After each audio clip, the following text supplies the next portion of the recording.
मलाईदार तांदळाची शाही खीर, संथ आचेवर आटवलेले दूध, सुकामेवा आणि वेलचीचा मंद सुगंध यांनी नटलेली ही शाही खीर प्रत्येक प्रसंगाला खास बनवते. शाही खीर अगदी सोप्या पद्धतीने, पण त्याआधी आपण चॅनलवर नवीन असाल तर आपल्या चॅनलला सबस्क्राईब करा. चला तर मग रेसिपीला सुरुवात करूया. खीर बनवण्यासाठी इथं अर्धा लिटर दूध घेतलेलं आहे. 2 चम्मच साजूक तूप घ्यायचं आहे. खोबरं किसून घेतलेलं आहे. ओलंही घेऊ शकता किंवा सुकं खोबरंही घेऊ शकता. वेलायचीची पूड घेतलेली आहे. 7 ते 8 केसरच्या काड्या घेतल्या आहेत. ड्रायफ्रूट्स घेतलेले आहेत इथे. मनुके, पिस्ता घेतला आहे बारीक कट करून.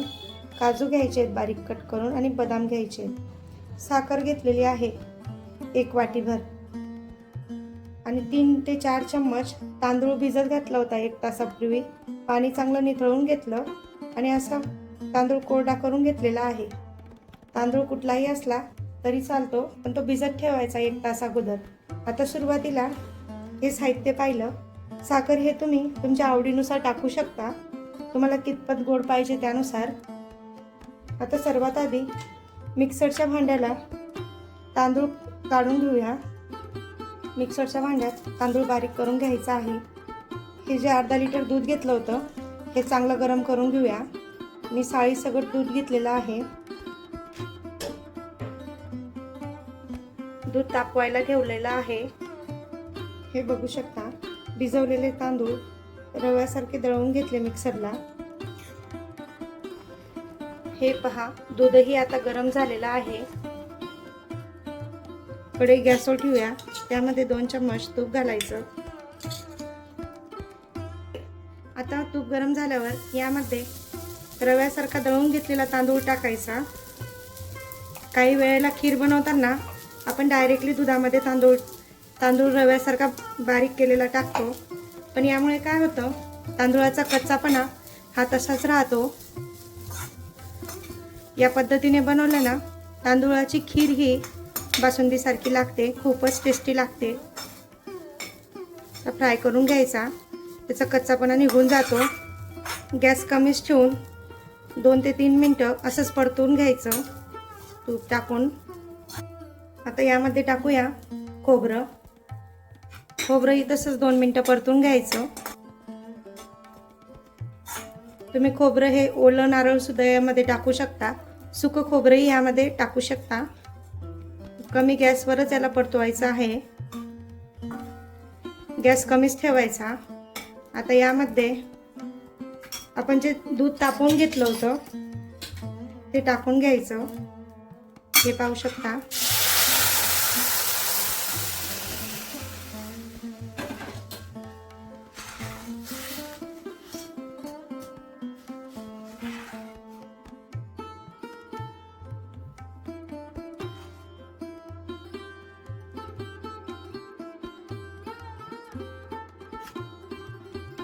त्याला एकसारखं हलवत राहायचं, कारण काय होतं, काही वेळेला तांदूळ हा खाली कढईला चिकटतो आणि खोबरंही कढईला चिकटतं, म्हणून या पद्धतीने त्याला ढवळत राहायचंय, सारखं ढवळत राहायचं. आता हे आपण 2-3 मिनटं असं ढवळून शिजवून घेऊया हे तांदूळ. हे पहा, खीर याप्रमाणे झालेली आहे, हे पाहू शकता.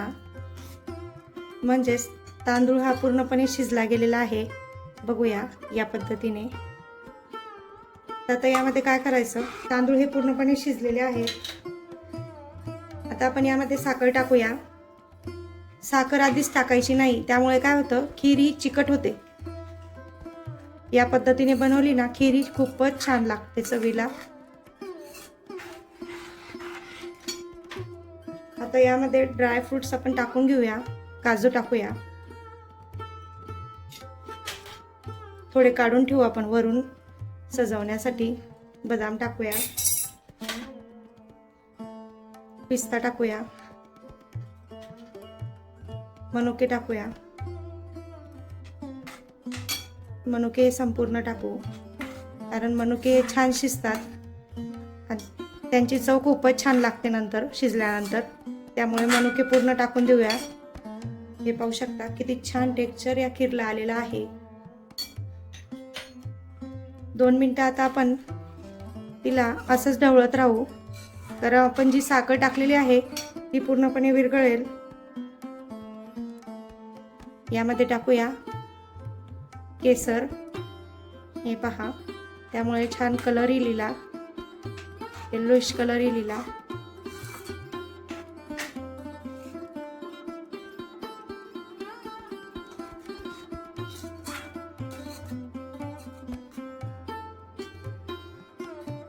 हे पहा, किती छान अशी खीर आपली रेडी आहे.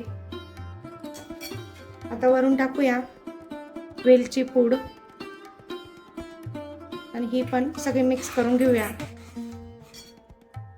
खीर इतकी छान लागते ना, ही या पद्धतीने बनवली ना खीर अप्रतिमच होते. तुम्हाला तर जास्त लोकांसाठी बनवायची असेल ना, तर यामध्ये तांदळाचं प्रमाण वाढवायचं आणि दुधाचं प्रमाण वाढवायचं आणि त्यानुसार साखरेचं प्रमाण वाढवायचं आणि याच पद्धतीने ती खीरही करून घ्यायची. हे बघू शकता. आपण आता गॅस बंद करूया, कारण ती थंडी झाल्यावर अजून दाटसर होईल. हे बघा, या पद्धतीने.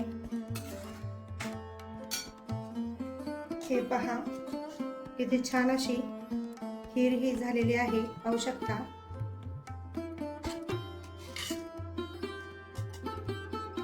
ही रेसिपी एकदा नक्की ट्राय करून पहा आणि मला कमेंटमध्ये नक्की सांगा. व्हिडिओ कसा वाटला मला कमेंटमध्ये सांगा. व्हिडिओ आवडल्यास लाईक करा, शेअर करा आणि आपल्या स्वातीच रेसिपी चॅनलला सबस्क्राईब करा.